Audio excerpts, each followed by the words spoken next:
Halo guys, berjumpa lagi di YouTube channel Ekspor Impor.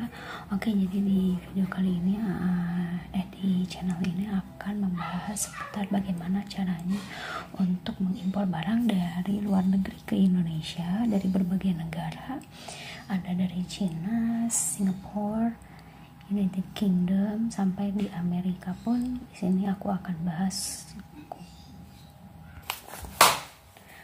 aku bahas secara tuntas. Oke, jadi sekarang aku akan memberikan cara tahapan apa saja yang harus dilakukan pada saat kalian mau impor barang. Oke, di sini aku kasih contoh ya, salah satunya kalian mau impor barang dari Cina ke Indonesia.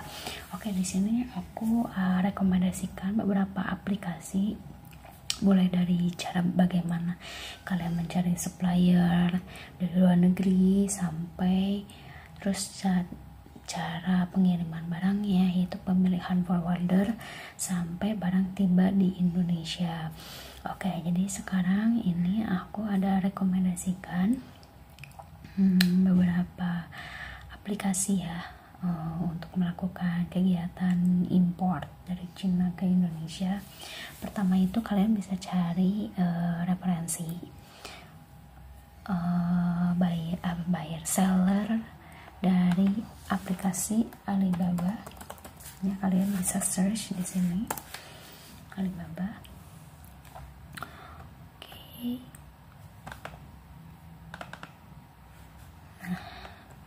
Sini kita bisa baca dulu ya, apa sih Alibaba. Itu Alibaba Group Holding Limited, also known as Alibaba, is a Chinese multinational technology company specializing in e-commerce, retail, internet, and technology.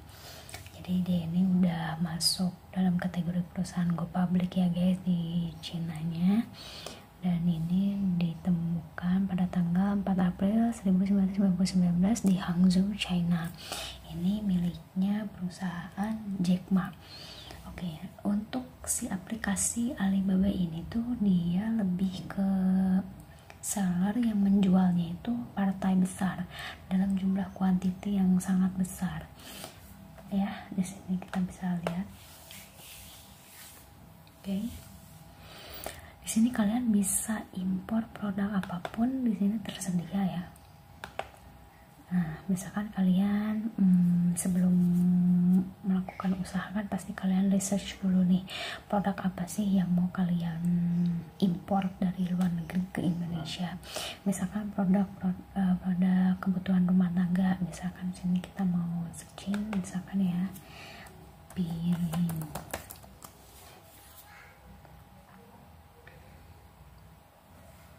Nah, sini kalian bisa searching piring mana yang mau kalian import, atau kalian udah ada referensi jenis barang yang sekiranya akan best seller di Indonesia. Kalian bisa searching by picture. Oke, kalau di website ini nggak bisa ya, dia harus pakai aplikasi, karena kalau pakai aplikasi dia bisa filter by picture gitu, pakai gambar. Nah, kalau tulisan kayak gini kan kadang nggak ketemu. Oke, misalkan kita mau pesan storage glass jar. Ini bagaimana cara kalian mencari seller ya. Oke, di sini kalian bisa lihat di Alibaba itu dia standar minimum ordernya itu MOQ, itu minimum order quantity. Di sini ada 1000 piece, 10.000 piece, 500 piece, 1000 piece. Nih kalian bisa lihat ya, satu gelas jar kayak gini tuh harganya $0,28. Berarti $0,28 itu kira-kira berapa ya untuk kurs hari ini? Kita bisa cek.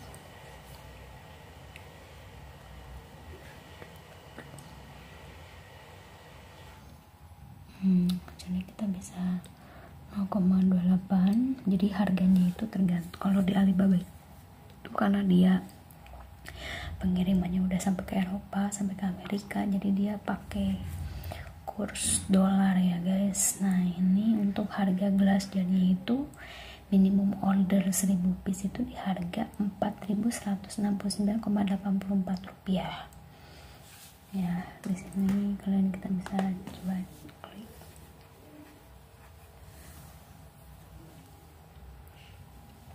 Oke, di sini ya selalu ada clickbait. Harga dari 0,28 sampai 0,80.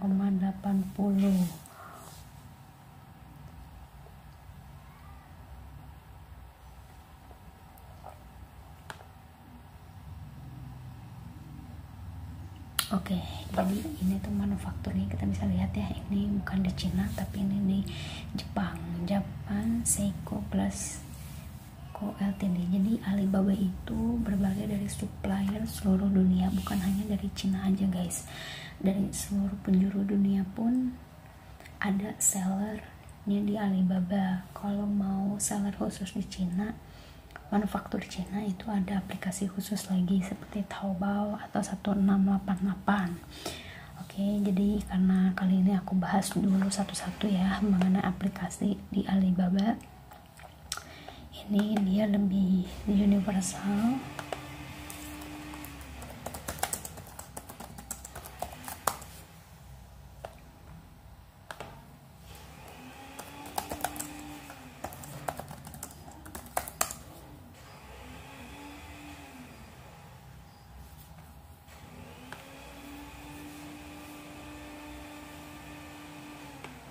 Oke, contohnya ini.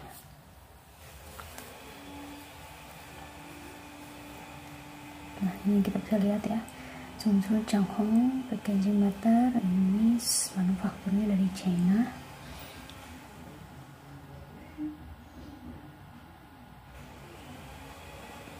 Nah ini harga yang tertera di sini itu dia belum harga belum harga net price.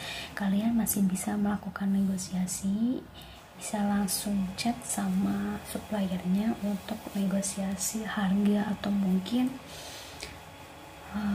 ada standar minimum quantity. Pokoknya kalian bisa lakukan negosiasi baik dari segi pengiriman, terus keamanan pengiriman barangnya, terus asuransi. Maksudnya terjamin kalau barangnya itu sampai dengan selamat di Indonesia. Nah itu kalian harus benar-benar jelas kalian tanyakan ke suppliernya, karena di situ ada istilah-istilah import seperti.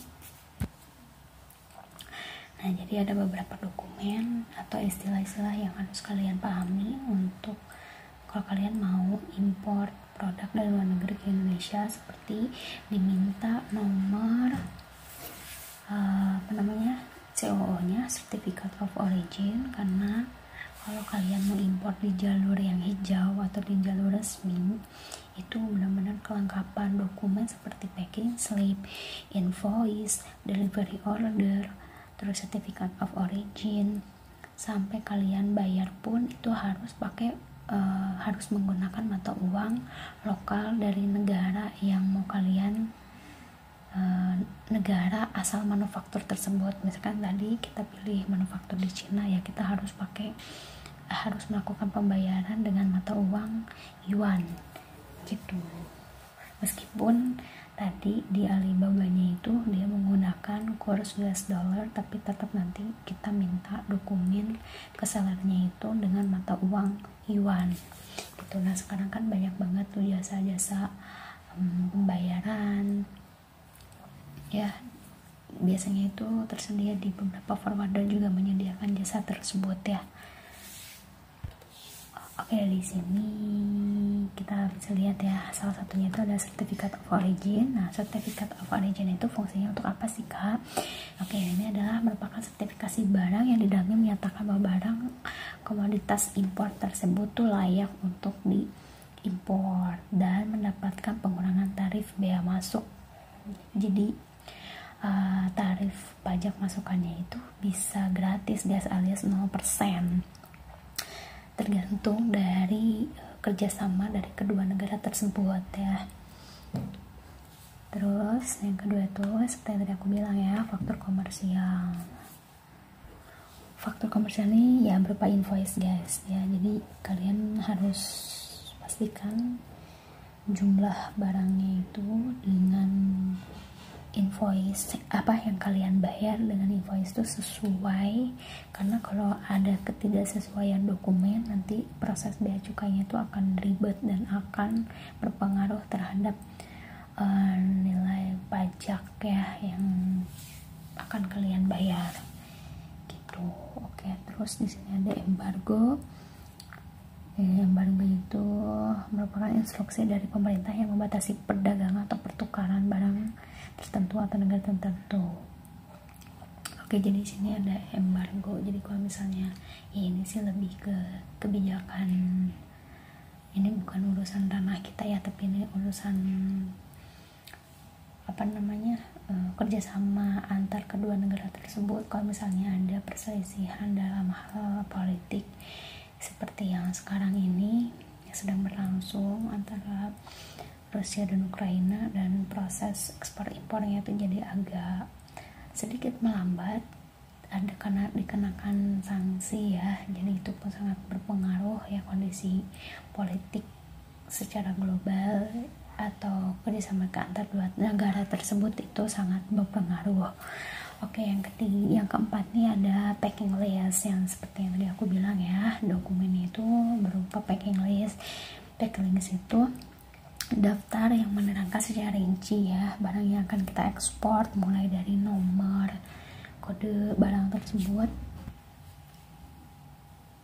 kode barang atau HSS kode. Nah itu HSS kode pun harus sesuai guys ya, kita nggak boleh salah dalam di dokumennya, itu harus benar bahwa HSS kodenya itu sesuai, angkanya itu benar-benar sesuai dengan kategori produk tersebut. Karena kalau HSS kodenya itu berbeda ya, sekarang bayangkan kayak gini, di dokumen HSS kodenya misalkan storage glass jar, tetapi pada isi di dalam barang atau paketannya itu berbeda, bukan jenis barang yang sesuai dengan dokumen yang tertulis. Nah di situ bisa dikenakan sanksi guys nanti di bea cukainya.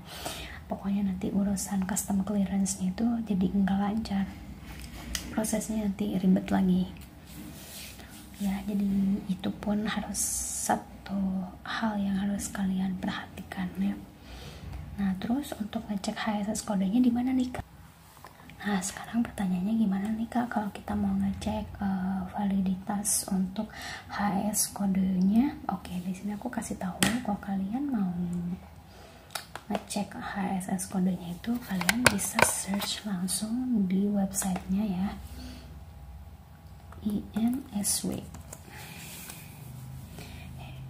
insw.go.id. Nah di sini kita bisa lihat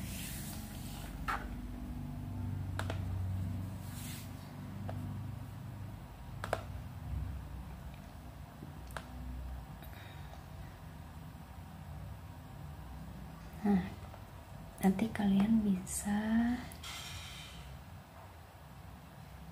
cek seperti ini guys, HS kode.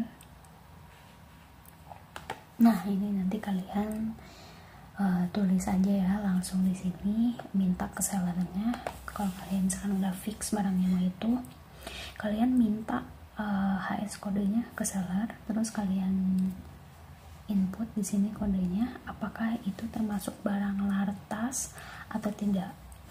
Kalau misalnya termasuk barang lartas itu biasanya tidak ada izin ya, tidak ada izin impor.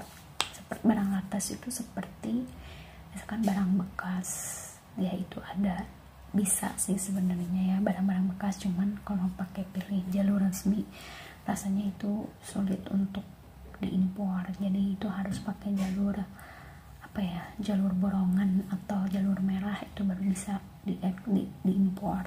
Oke.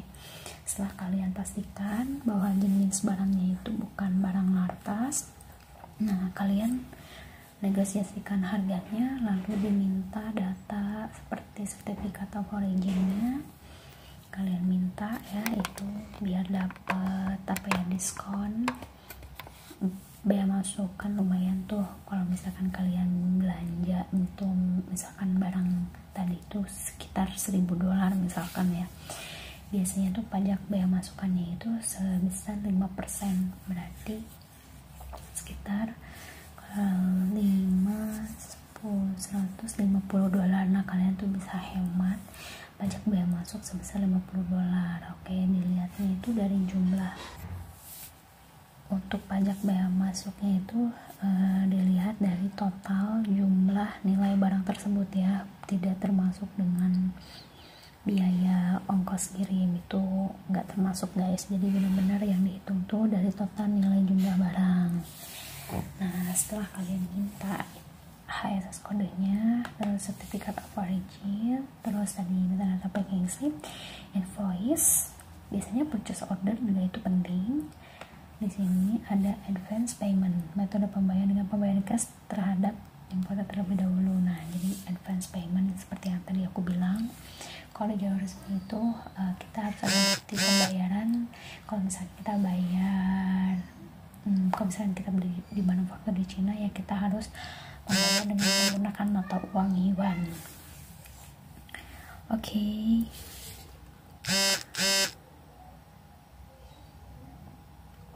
Dokumen ya.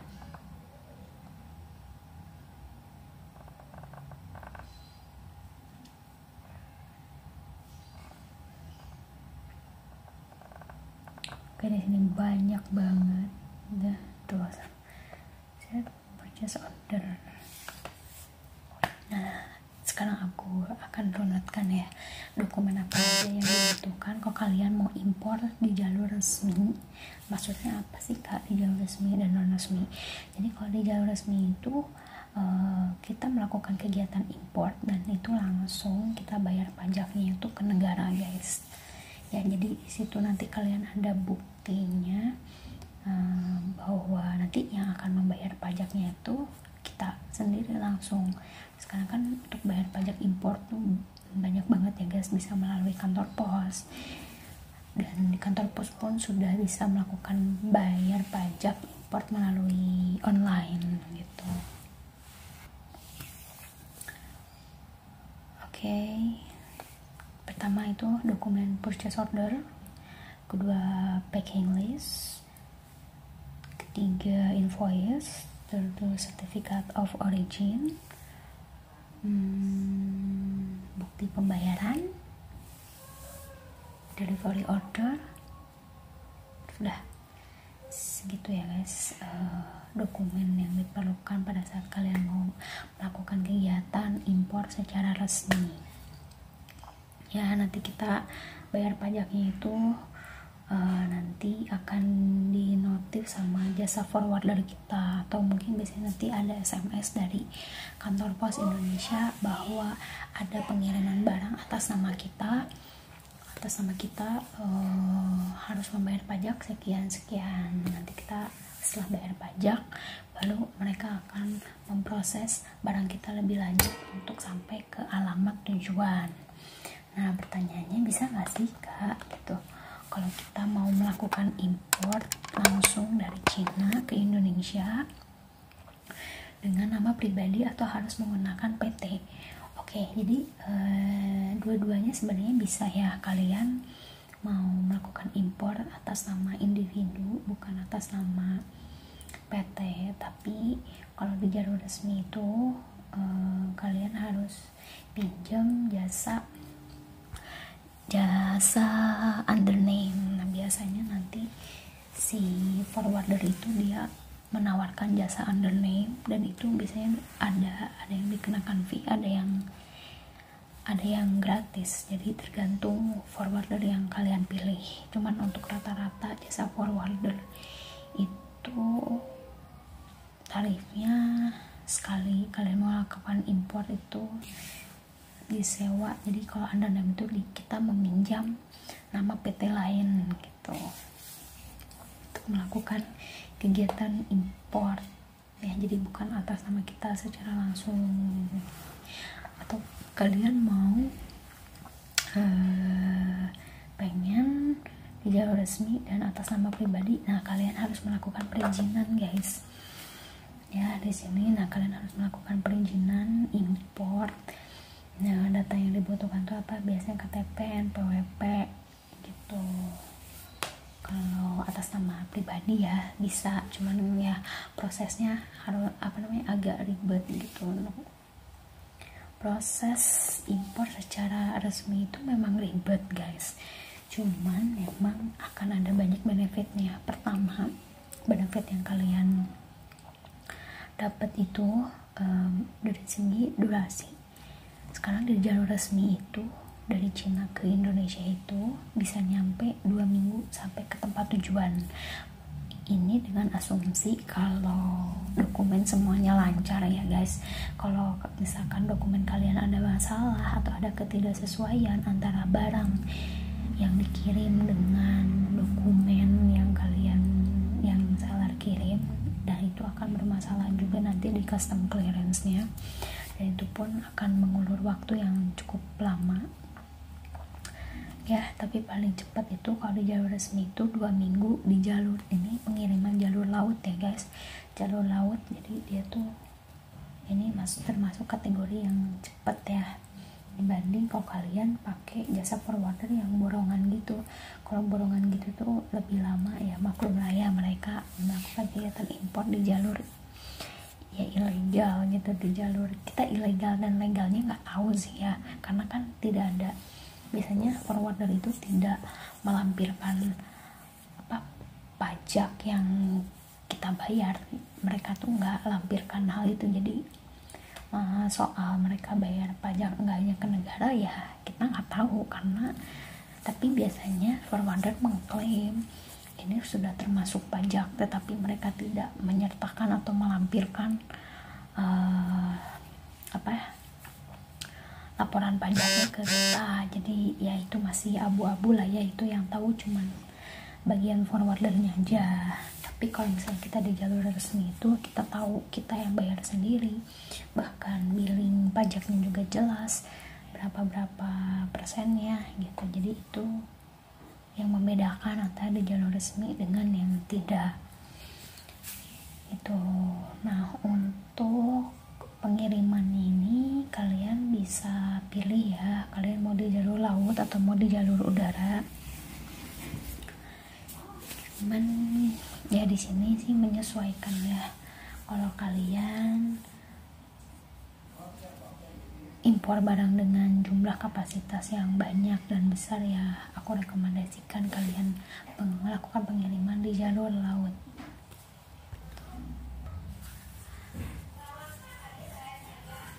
Nah di sini ya kita bisa lihat nih di website importresmi.com ini salah satu forwarder yang memberikan jasa import dengan di jalur resmi. Kalau ada yang murah di sini mengklaim kalau ada yang murah, mudah, cepat dan legal. Kenapa harus ilegal ya? Mengapa impor resmi bayar BM, biaya masuk, PPN, PPH, kuota muat 1 CBM sudah bisa import, sea freight and air freight, PB langsung atas nama Anda, melayani FCL, CLC,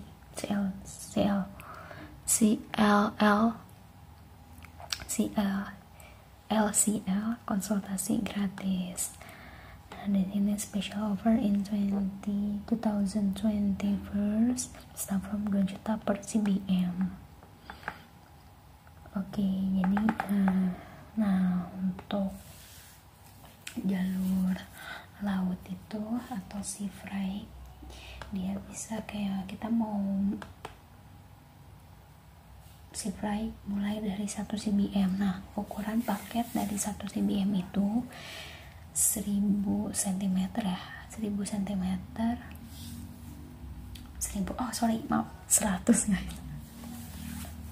100 cm. Jadi panjang kali lebar kali tingginya itu ukurannya 100 cm. Jadi panjangnya 100 cm, lebarnya 100 cm, dan tingginya pun 100 cm. Nah itu masukannya itu ke cm ke 1 CBM nya tuh segitu dalam satuan sentimeter. Oke, terus maksudnya apa nih Kak? Melayani FCL dan LCL. Nah, jadi kalau FCL itu dia full container. Jadi kalau misalnya satu kontainer itu biasanya ada 20 sampai 40 sheet ya, gitu. Kalau yang LCL itu dia nggak full container seperti yang kita order. Misalkan kita mau impor dari China ke Indonesia dengan total paketnya itu kurang lebih ukurannya 2 CBM. Nah, berarti kita masuk kategori sea freight LCL ya. Jadi tidak full container. Kalau full container biasanya harganya akan lebih murah lagi guys ya per CBM-nya. Nah, di sini kalian bisa konsultasikan dengan forwardernya ya. Di sini tahap pertamanya itu informasikan ya barang apa yang mau diimpor, terus lakukan penelitian klarifikasi barang dengan HS kode ya. Ini kalian bisa minta ke sellernya untuk dimintakan kode HS kodenya ya, karena harus dipastikan bahwa barangnya itu bukan barang lartas. Terus di sini memberikan pajak import. Nah, nanti dari pihak impor resminya itu akan memberikan berapa pajak impor yang harus kita bayar, atau nanti bisa kalian minta tolong ke imporresmi.com itu untuk dibayarkan pajaknya. Nanti kita transfer ke mereka. Yang keempat, lantas kami akan memberikan informasi larangan dan pembatasan kepada Anda. Nah, nanti kalau misalnya udah dicek nih dari pihak impor resminya bahwa barang ini termasuk barang lartas atau ada pembatasan, biasanya barang-barang seperti alat kesehatan itu juga pembatasan ya. Cara impornya itu pasti berbeda guys, ada tahapan-tahapannya gitu. Kita harus ada izin penyalur alat kesehatan dari Kementerian Kesehatan, jadi tidak bisa sembarangan kita impor dari luar ke Indonesia, harus ada izin dulu. Nah, itu pastinya lebih ribet ya. Terus nanti akan ditentukan ya biaya pengirimannya. Nah, nanti kalian koordinasikan juga dengan seller berapa total ukuran barang yang mau kalian import. Misalkan totalnya itu 3 CBM, kurang lebih estimasinya 3 CBM. Nah, nanti kalian informasikan juga ke impor resmi atau ke forwarder yang kalian pilih. Total paketnya 3 CBM. Nanti tadi ada promo sekitar 2 juta per CBM, berarti kalian bayar biayanya itu untuk jasa freight-nya itu 6 juta ya, baru jasa freight-nya, belum nanti sama pajak. Terus biaya asuransi, kami akan memberikan perkiraan biaya asuransi hingga ke tempat tujuan. Nah, ini fungsinya apa sih? Fungsinya itu untuk memastikan barang kalian yang kalian import itu aman ya, baik dari kerusakan, kehilangan, karena segala kemungkinan proses perjalanan dari Cina ke Indonesia kan pasti akan ada banyak gitu kemungkinan kalau misalnya barang kalian rusak atau hilang. Nah, itu kalian bisa klaim di perusahaan atau jasa forwarder yang kalian pilih. Jadi si forwarder ini tuh menjamin kalau barang kalian itu aman sampai dengan selamat di alamat tujuan, dan kalaupun terjadi kerusakan atau kehilangan, mereka berarti menjamin akan mengganti jumlah barang yang kalian import gitu. Jadi kita nggak perlu khawatir ya guys. Jadi di sini aman. Terus di sini, nah, kalau kalian udah deal segala macam untuk biaya freight, pajak, dan barangnya pun lolos dari barang lartas atau barang pembatasan, nah kalian nanti akan diberikan surat penawaran dari pihak impor resmi. Mereka akan menerbitkan surat penawaran dan mengirimkannya kepada Anda. Di situ biasanya tertulis kalian harus baca perjanjian antara pihak kedua, pihak pertama, kedua, dan ketiga, untuk melakukan perjanjian bahwa barang yang kalian import itu benar, bahwa kita yang mengimport. Intinya tuh kita yang bertanggung jawab gitu, bahwa barang yang kita impor itu sesuai dengan apa yang ada di dokumen yang seller kirim gitu. gitu. Pokoknya itu surat resmi dan itu bertanda tangan di atas materai 10.000 kalau nggak salah ya materainya. Nah, setelah kalian signing surat penawaran dari impor resmi, terus agen di sini ada korespondensi. Jadi korespondensi itu agen kami yang kompeten dalam berbahasa Inggris dan Mandarin akan melakukan korespondensi dengan supplier. Nah, nanti si bagian impor resminya itu karena mereka sudah terbiasa komunikasi dengan supplier di Cina, mereka pandai berbahasa Inggris, pandai berbahasa Mandarin, jadi akan lebih mudah jika mereka nanti komunikasi direct secara langsung. Nah, terus di sini tahap 9, Anda dapat melakukan pembayaran falas ke supplier melalui kami mengketik kurs yang berlaku. Nah, seperti yang tadi aku bilang, kalau di jalur impor resmi itu kita wajib menggunakan kurs, mengikuti kurs yang berlaku. Itu kayak misalkan tadi kita mau import barang dari Cina, ya kita harus membayar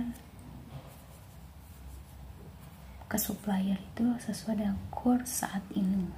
Misalkan sekarang 1 yuan berapa, ya kita ikutin itu dengan kurs saat itu. Atau kita bayar di Alibaba itu pakai US dollar, ya kita bayar pakai US dollar gitu, mengikuti kurs saat ini. Nah, untuk tahap terakhir, kedatangan barang. Ketika barang tiba di Indonesia, Anda akan mendapatkan faktur pajak dari kami. Oke, jadi pada saat barangnya itu belum sampai ya, ini baru mau proses custom clearance, jadi mereka itu nanti akan menerbitkan faktur pajak ya dari impor resmi. Jadi itu faktur pajaknya ya resmi dari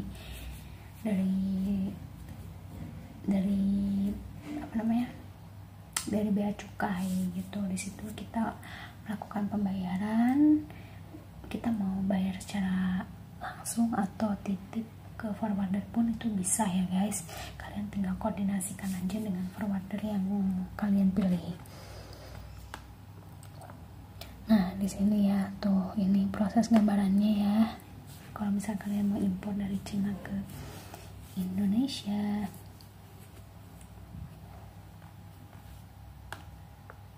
ya kalau yang membedakan impor resmi dengan impor borongan itu ya tadi ya aku bilang kecepatan, mulai dari waktu. Kalau impor resmi itu 2 minggu dia sampai tiba di Indonesia, kalau dengan asumsi dokumen kalian itu tidak ada masalah. Kalau borongan itu bisa nyampe 30-40 hari ya, itu ya tergantung aku nggak tahu ya. Mungkin ada trik-trik tertentu yang bisa lolos dari pembayaran pajak atau custom clearance gitu, jadi prosesnya agak lama. Kedua, kita nggak perlu takut kalau suatu saat nanti kita dipertanyakan telah melakukan import bayar pajak atau enggak, ya kita kan nggak pernah tahu. Selama ini ya forwardernya bilang sih plus pajak, tapi kita kan nggak ada bukti mereka melampirkan faktur pajak. Mereka tidak memberikan itu kepada kita, mereka hanya mengatakan secara tertulis harga 5 juta per CBM plus pajak. Buktinya mana? Nggak ada. Kalau misalkan mereka 5 juta dan melampirkan faktur pajak, itu baru aku percaya ini forwarder, yaitu mereka melakukan pembayaran pajak, berarti mereka itu di jalur resmi gitu. Oke, untuk informasi lebih lanjutnya kalian bisa langsung ya WhatsApp ke call center dari impor resmi ini untuk mendapatkan akses kalkulator, atau kalian mau konsultasi lebih dalam lebih lanjut lagi bisa langsung WhatsApp aja ya ke nomor yang tertera. Oke, itu cara kalian order atau impor barang dari Alibaba ke Indonesia di jalur yang resmi. Nah, terus kalau di jalur borongan kayak gimana nih Kak? Bisa Sini aku rekomendasikan salah satu aplikasi buatan Indonesia.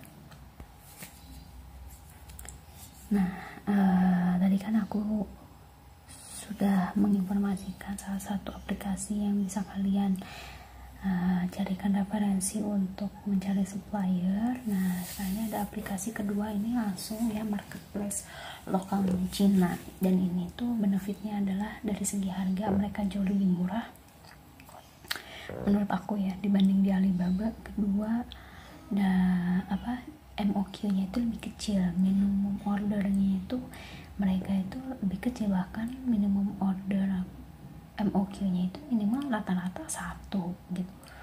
Mereka nggak yang tadi kayak partai besar minimal harus 1000 piece, minimal 10.000 piece, enggak gitu. Mereka itu jumlah MOQ-nya jauh lebih sedikit. Cuman ya di sini ada kelemahannya, dia nggak bisa diakses secara,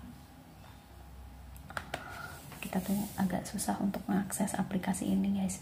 Aku pernah coba untuk istilahnya daftar aplikasi ini, dan setelah aku registrasi, ini pun registrasinya pun pakai KTP, jadi aplikasinya itu langsung di banned gitu. Padahal aku baru aja daftar, baru verifikasi pakai KTP dan langsung di banned. Oke, jadi aku simpulkan bahwa kita orang Indonesia mungkin tidak semudah itu untuk bisa mengakses marketplace lokalnya Cina secara langsung. Karena kan kalau misalnya jasa-jasa import dari luar ke Indonesia itu biasanya mereka punya timnya langsung di negara asalnya gitu. Jadi mereka punya orang lokal Cinanya gitu untuk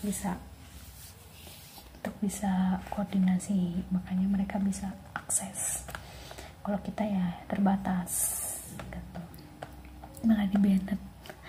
Oke, ini kita rubah dulu ya, untuk bahasa ini kita bisa rubah ke bahasa Indonesia aja.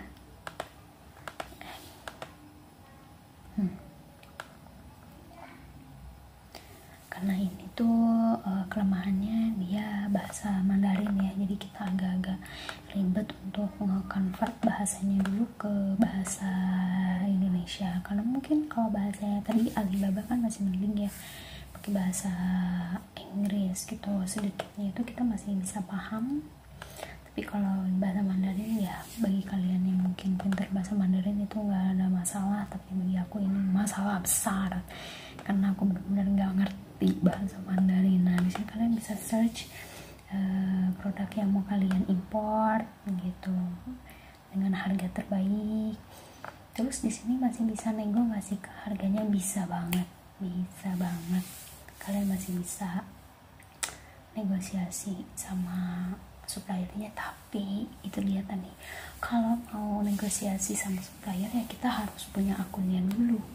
Itu dia tadi masalahnya, kalau kita nggak bisa daftar akun dan nggak bisa login ya kita nggak bisa komunikasi langsung dengan sellernya itu, karena akun kita langsung di banned gitu. Jadi ya susah, mau nggak mau kita ya beli ini dengan harga yang sesuai tertera di aplikasi ini aja gitu ya.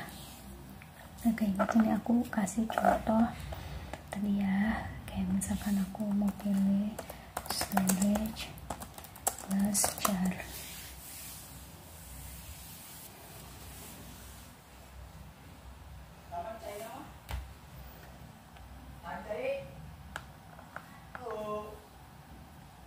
Oke, nggak nemu.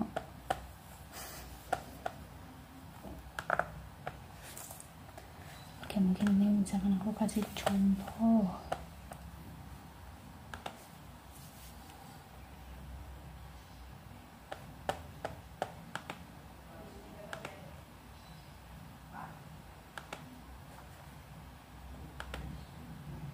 Oke, ini nggak bisa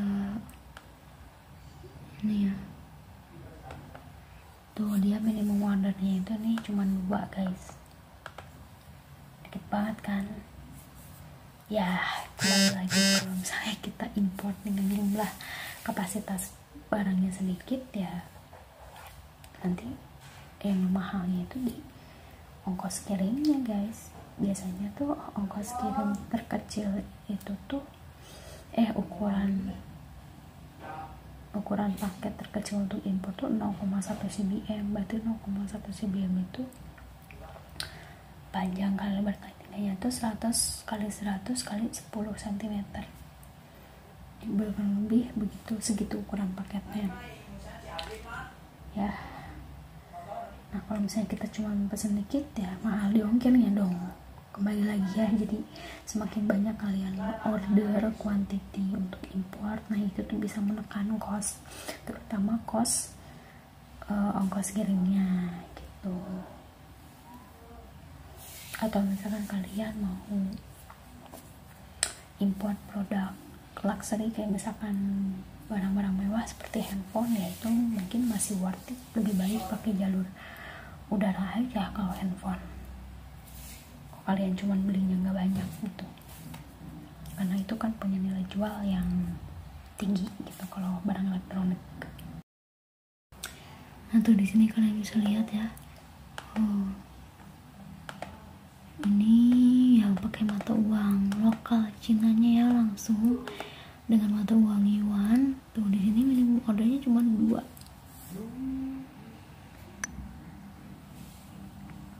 Gak banyak kan, dan harganya pun jauh lebih murah di sini dibanding di Alibaba. Sedangkan kursnya itu lebih ramah di kantong kan, ini langsung pakai kurs mata uang yuan ya, bukan US dollar. Kalau US dollar kan convert dari dolar ke rupiah kan lumayan gede ya. Kalau yuan kan nggak begitu, 1 yuan tuh kurang lebih sekitar 2.200 sekian. Oke, terus gimana dong kak caranya kalau kita mau pesen barang terus kita cari supplier di 1688? Nah sini aku kasih solusi aplikasi ya, dari Indonesia, namanya itu Titip Beliin. Nih kalian bisa search di sini.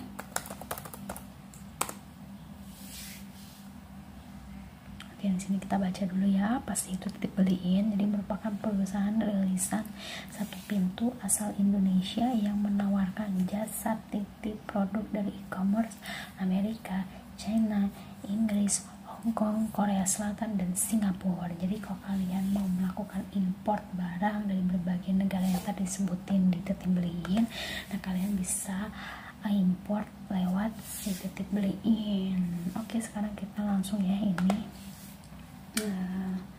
websitenya. Nah kebetulan aku sudah pernah import menggunakan jasa ini guys. So far menurut aku so good ya. Kalaupun anda oke, ini pertanyaannya di jalur resmi atau enggak aku nggak tahu, tapi yang pasti di situ aku tertulis bayar pajak ya 10% pajak bea masuk, tapi ya mereka tidak melampirkan faktur pajaknya itu ke aku. Jadi ya aku taunya bayar pajak aja. Untuk mereka bayar atau enggak ke negara ya aku nggak tahu, jadi aku nggak bisa menyimpulkan. Cuman di sini mereka mengklaim mereka ya taat pajak ya, mereka bayar gitu. Jadi ya sudah, itu kita serahkan ya ke perusahaan Titip Beliin. Nah sini kalian harus daftar dulu ya, login dulu, dan kebetulan aku sudah daftar. Sini aku memasukkan dulu emailnya. Oke, karena aku sebelumnya udah punya aplikasi ini, sudah pernah melakukan jasa ini, aku langsung login ya.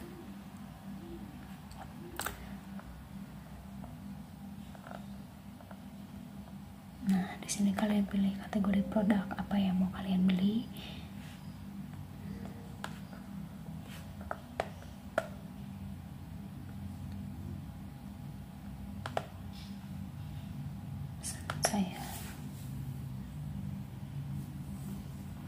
Oke, terus caranya gimana dong kak? Nah kalian nanti WhatsApp aja ke sini nih yang tertera ya. Nah WhatsApp di sini, nanti kalian WhatsApp ke call center dari Titip Beliin. Terus kalian minta, misalkan dimintakan link untuk produk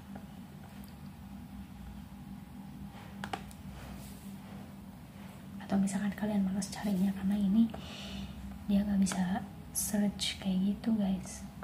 Kalau misalkan kalian searching tadi di mana tuh 1688, nah kalian kirim aja tuh gambarnya, kak saya mau dicarikan produk ini, misalkan oven ya.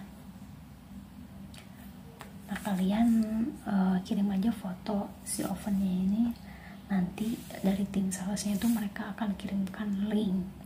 Nah setelah mereka akan kirimkan link,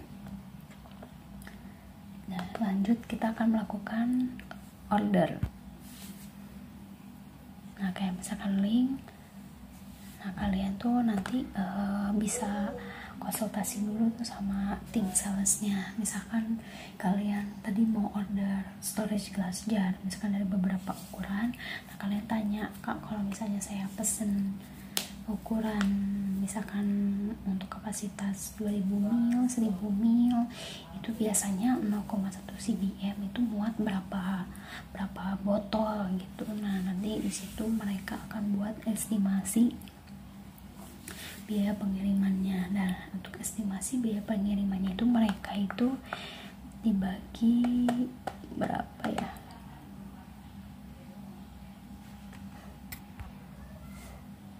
nah ini misalkan barang yang mau kita misalkan sekian, nah mereka itu nanti akan rincian biayanya itu ini guys.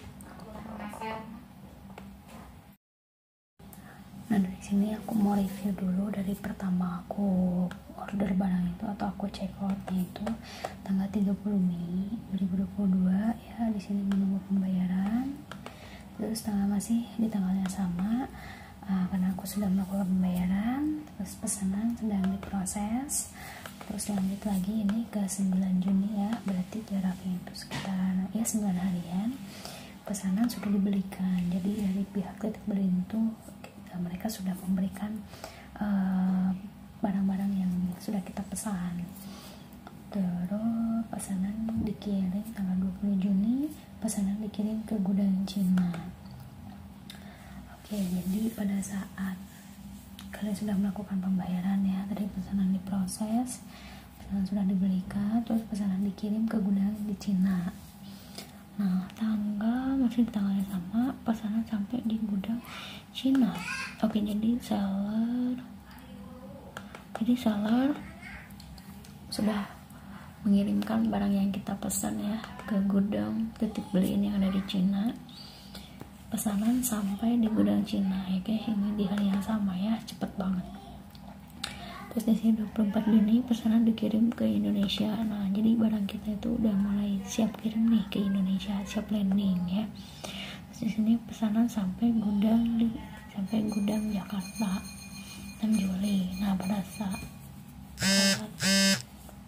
barang sampai di gudang di Jakarta ya, mereka pasti akan apa ya namanya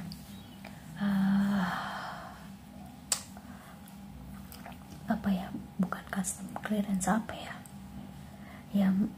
pemisahan barang lah gitu ke alamat masing-masing, karena kan mereka pun pasti ngirim pun banyak kan dari berbagai customer. Mereka dalam satu kontainer itu pasti isinya banyak banget dari berbagai alamat gitu. Nah pesanan sini di tanggal yang sama ya, pesanan dikirim ke alamat kamu dan tanggal 13 Juli pesanan tiba.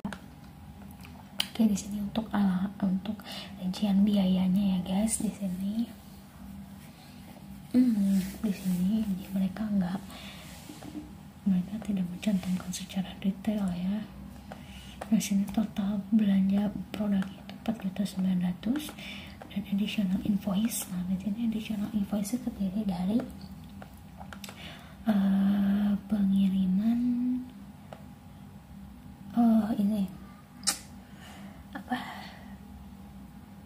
biaya ongkos kirim seller. Nah jadi mereka tuh mengenakan biaya additional invoice terdiri dari ongkos kirim seller,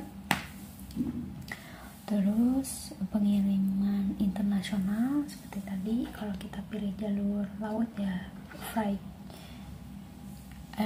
sea freight gitu ya, untuk pengiriman internasional. Terus pada saat pengiriman ke alamat tujuan ya mereka dikenakan biaya pengiriman domestik. Jadi ada additional invoice itu 3 jenis biaya yang mereka kenakan. Nah jadi untuk harga si produknya ini yang ada di table ini udah sudah include, mereka sudah markup otomatis sebesar 10%. Nah sini aku coba lihat.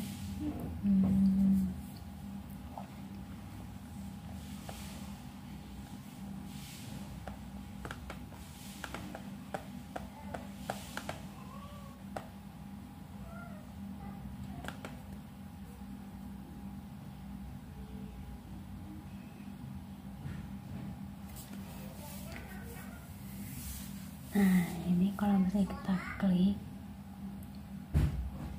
di sini kalian bisa pilih estimasi 30 hingga sampai 40 hari itu saat barang sampai di gudang. Nah jadi harga ini tuh sudah di markup ya plus pajak gitu, 10% dari harga awal yang di 1688. Nah sini aku kasih contoh ya, misalkan kalian mau pesen barang ini, misalkan kalian udah dapat informasi dari tim sales titip beli ini, itu misalkan kalau mau pesen water cup kitten ini untuk kapasitas 0,1 cbm itu muat berapa mug nih, misalkan kalian dapat informasinya estimasinya itu kurang lebih sekitar 40 mug. Oke guys, ini balik lagi ya, ini sifatnya tuh masih estimasi, jadi bisa kurang bisa lebih, cuman dari pengalamannya aku pernah order di titip beli ini ya pasti lebih sih, gak pernah kurang ya. Dan itu selalu mimisnya itu yaitu dari jumlah ukuran dari barangnya itu. Nah misalkan di sini kalian mau pesen dan di sini tidak ada minimum, oke di sini minimum ordernya cuma 2 pieces kan, tuh lihat. Nah ini sumber manufaktur online shopnya itu dari 1688 nih kan, kita bisa lihat.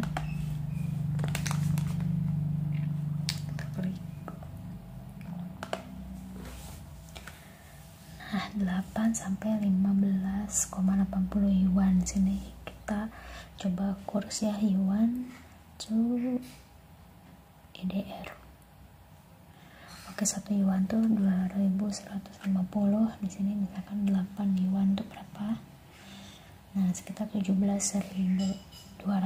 Nah, di sini kita lihat yang di aplikasi titip beliin harganya itu jadi 20.000 ya guys, mulai dari 20.000 sampai 40.000. Nah jadi ini mereka sudah markup ya, sebenarnya ini lebih dari 10% sih I think, karena harusnya kalau 10% itu 1.700 ya, 1.700 seharusnya sekitar 1.800 sekian, ini mungkin hampir kenaikannya itu 20%an lah ya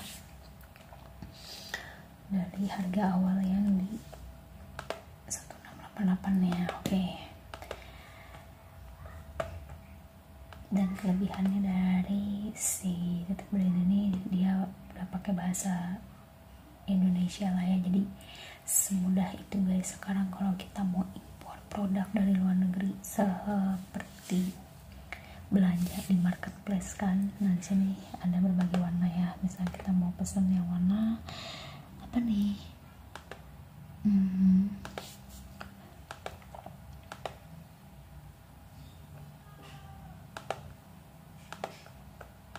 bisa kita beli yang harga 25.000, kita 10 misalkan.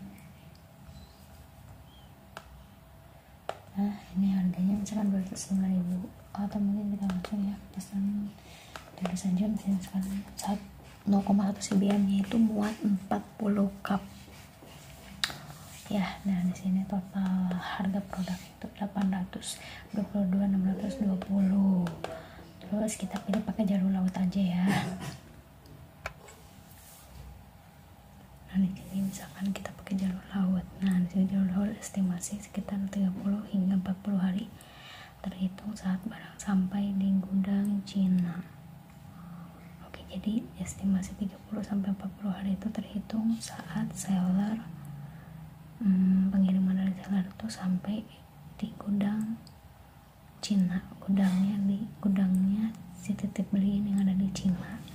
Nah kalau dia pakai jalur udara itu dia lebih cepat ya, estimasi sekitar 12 hingga 20 hari.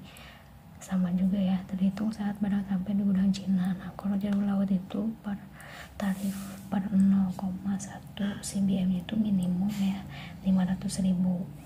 Nah kalau jalur udara itu per kilonya itu 350.000. Nah misalkan kita coba ke, nah di sini ya, biaya kirim sampai rumah ditagihkan saat barang sampai di gudang. Nah ini gudang mana maksudnya? Gudang Cina guys. Jadi mereka tuh nanti akan memberikan seller shipping secara bertahap. Seller shipping itu mereka biasa kasih tarif tuh 150.000. Nah itu aku nggak ngerti ya, mereka itu selalu kasih tarif baik itu kita pesan dalam jumlah sedikit maupun banyak, mereka selalu kasih costnya itu 150.000. Jadi kembali lagi, kalau kalian mau impor barang ya harus kalian dalam jumlah kuantiti yang banyak gitu. Kalau sedikit lebih kurang menekankan cost gitu, seperti yang tadi aku bilang ya. Mau banyak mau sedikit tetap aja mereka akan kenakan biaya seller shippingnya itu 150.000. Nah terus setelah sampai di gudang Cina, nah mereka pasti akan ngukur lagi tuh jumlah paket yang dikirim dari seller. Nah mereka nanti diukur lagi, di situ ada penyesuaian berapa ukuran paket atau pesanan kita. Nah karena tadi misalkan kan 500.000 ya per 0,1 CBM. Nah misalkan si jumlah paketnya kita itu anggap misalkan 0,63 CBM. Nah jadi hitungannya gimana tuh kak? Jadi hitungannya tuh gini,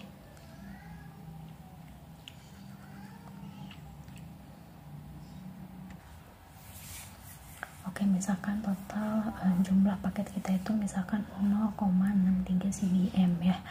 Jadi misalkan sini 0,36 CBM dikali 5 juta ya. Tadi tarif per CBM itu 5 juta. Nah sini kita kalikan 5 juta. Jadi total biaya internasional shipping yang harus kita bayar itu 1.800.000. Nah setelah barang sudah sampai di gudang Cina, mereka langsung akan kirim barang tersebut ke Indonesia. Nah barulah perhitungan durasi ini tuh mulai berjalan, bukan dari pada saat kita check out atau pada saat kita melakukan pembayaran ya, pembayaran produk enggak. Jadi pada saat barang sampai di gudang Cina baru estimasi ini ya mulai terhitung. Nah setelah sampai di gudang di Jakarta, mereka akan kenakan juga tarif untuk biaya domestik. Nah untuk biaya domestik ini mereka kenakan tarif sama juga guys, 150.000-an gitu persediaannya. Jadi misalkan ya ini kalau kita akumulasikan biaya produknya itu 822.620, misalkan ditambah tadi seller shippingnya 150.000 ditambah international shipping 1.800.000 ditambah ini 2 juta ditambah domestic shipping 150.000. Jadi totalnya itu kalian mau impor mug ini dalam kapasitas tadi hitungannya ini contohnya 1 CBM ya 0,1 ya. Ya kalau misalkan tadi udah misalkan dihitungannya dealnya 0,1 misalkan berarti 822.620 ditambah seller shipping ditambah 500.000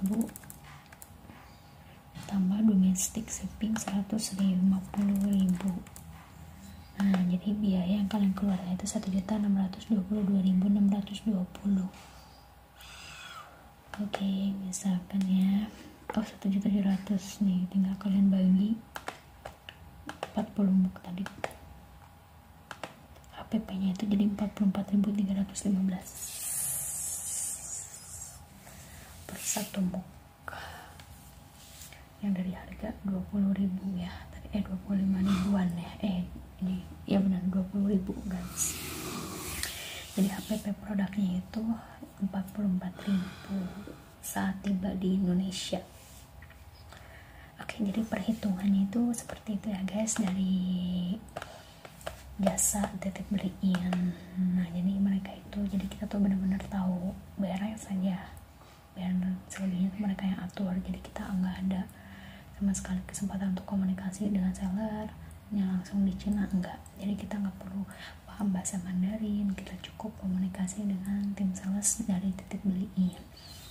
Nah, jadi mereka itu ada dua jasa juga ya, ada titip kiriman. Nah, kalau titip kiriman itu mereka berfokus pada jasa pengiriman aja guys. Jadi nah, kita tuh ada komunikasi antar seller, misalkan kita dapetin seller di Alibaba atau misalkan 1688, nah itu di situ nanti kita buat sendiri, itu kita bikin sendiri di situ jasa apa namanya, seperti HS kodenya, terus jumlah apa namanya tuh paketannya di situ kita isi sendiri, pokoknya di situ kita urus sendiri. Mereka tuh tahunya jasa apa namanya forwardannya aja, tapi kalau misalnya di sini kita pakai layanan titip beliin, mulai dari proses pembelian sampai barang diterima itu mereka yang ngurus, kita tahu beres saja gitu. Menurut aku, menurut kalian lebih simpel yang mana? Menurut aku sih lebih simpel yang titip beliin, karena untuk tarif titip kiriman ini kurang lebih hampir sama ya guys per 1 CBM nya. Dan bagi kalian yang nggak mau anti ribet, kalian bisa pilih import barang Cina ke Indonesia pakai titip beliin ya. Sini selain kalian mau impor dari Cina, kalian bisa impor dari Amerika, Inggris, Hong Kong, dan Singapura. Pokoknya kita terima beres. Nah, untuk keamanan barangnya so far aman ya, cuman ada beberapa, aku pernah kemarin ada barang yang datang itu dengan cacat ya. Nah, aslinya ada beberapa yang pecah, tetapi ya pertanggungjawaban dari pihak titip beliin ya, mereka tidak bisa mengganti. Di situ aku agak kecewa, karena kan di situ pun kita disuruh membayar pada saat check out itu ada biaya asuransi. Jadi kan fungsinya asuransi untuk apa? Memang nilai produknya tidak seberapa, tapi kan di situ kita bisa menilai komitmen gitu dari titip beliin. Barang kecil aja mereka nggak bisa ganti, bagaimana dengan kapasitas barang yang dengan jumlah atau nilai barang yang lebih besar gitu. Nah, itu aku agak sedikit khawatirnya sih gitu. Kalau misalnya barang-barang yang ya itu sih hanya kerusakan kecil ya, atau kalau misalnya ada komplain dengan kapasitas jumlah yang lebih besar, dengan nilai nominal yang lebih besar, itu aku nggak tahu ya pertanggungjawaban dari titip beliin. Cuman kurangnya di situ aja sih, aku sedikit kecewa kemarin. Tapi selebihnya kurang lebih sih overall ya cukup bagus. Oke guys, sekian informasi aku hari ini mengenai ekspor impor. Bagi kalian yang tahu mungkin bagaimana cara ekspor impor, sekarang kan banyak banget nih website kayak gini, kalian boleh komen di kolom komentar untuk merekomendasikan aku. Terima kasih yang udah nonton sampai akhir. Jangan lupa untuk terus support YouTube channel Ekspor Impor dengan like, comment, share, dan subscribe. See you in the next video. Bye bye.